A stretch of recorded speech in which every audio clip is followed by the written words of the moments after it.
90 years ago this week, just this last Wednesday, 90 years ago this week, the Springfield Symphony put on their very first performance.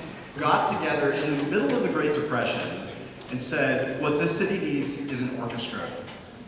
And that was a bold move at that time. And it was a bold move to start with Beethoven's Fifth Symphony, one of the great masterpieces of all time.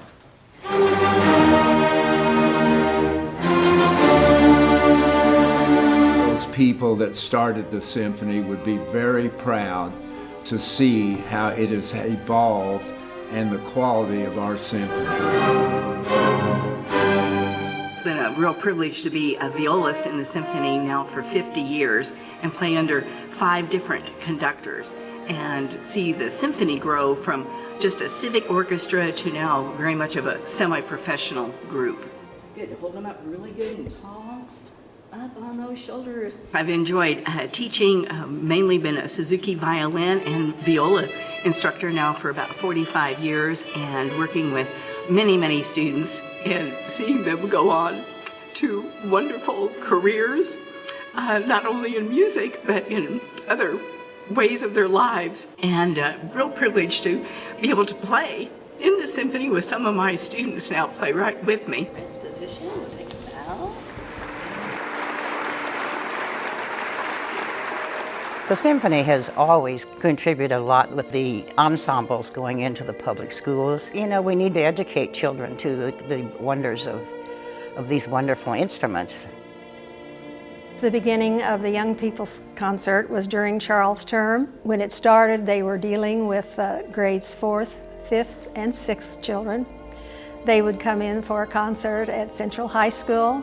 With the 3 concerts, it totaled about 4,000 children. To build an audience, especially for classical music, you are at a real advantage if you start early with the sounds that you hear in an orchestra, because it's complicated. I think he would just be elated.